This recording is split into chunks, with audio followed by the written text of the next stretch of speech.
Alert forecast, certified most accurate since 2004.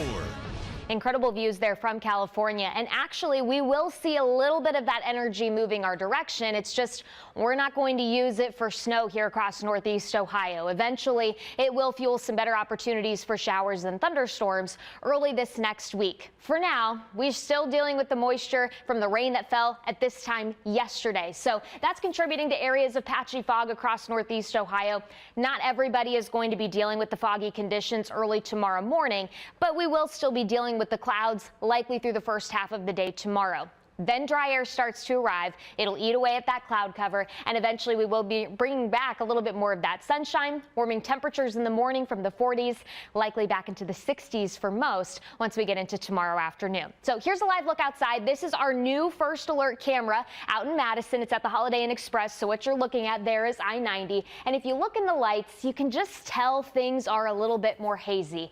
That's some of that low level moisture, reducing some of that visibility across the area. Right now, you'd look at Menner's observation. We're at 4 miles of visibility. Certainly still drivable, easy, but the farther east you go and the closer you get to the lake, the more we're noticing those issues with visibility. And I do think mainly areas that are along and say east of I-77 have the better moisture in place. What I'm showing you is relative humidity, and you may ask why, because when we're talking about relative humidity, we're talking about how saturated is the air. So the higher those percentages, especially in that 95 to 100% range, the better the chances are that you could see a little bit of that patchy fog working back in. So just keep that in mind. It will be very patchy as we go through the overnight tonight. You can see a little bit of that developing through the early hours of your Sunday. This is 4 o'clock in the morning. But if you are somebody that is out and about on the roads early, just a friendly reminder, you may need to give yourself a little bit of extra time to get where you need to be. You can see this is not going to impact everybody first thing tomorrow,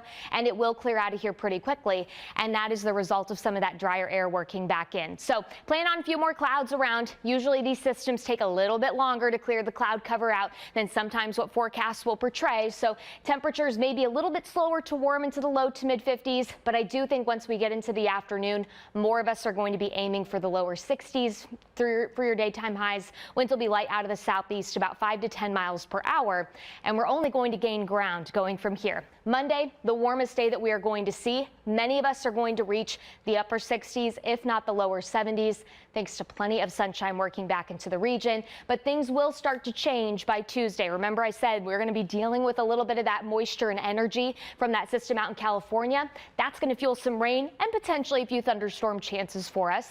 This doesn't look like severe weather, but certainly something we will watch as we get a little bit closer in time. As that cold front comes in, temperatures will fall on Wednesday, likely being the coldest middle part of the week. We'll recover a little bit Thursday into Friday, and then it looks like we'll take another dip again by next weekend, and that comes with another system. But still, talking temperatures, mid to upper 40s, low 50s, certainly the 60s and 70s.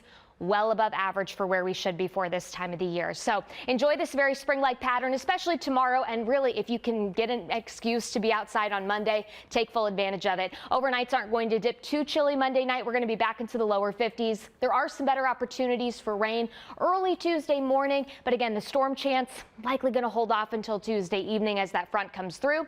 It'll dip temperatures midweek. We will likely get at least a little bit of clearing briefly on Thursday. Then that next system comes in, and it does bring back some rain opportunities by next weekend. As always, we're going to be detailing this out in full detail on First Alert Focus. Remember, you can catch that right here on 43 weeknights at 7:30 as we take a deeper dive into those systems coming into the area.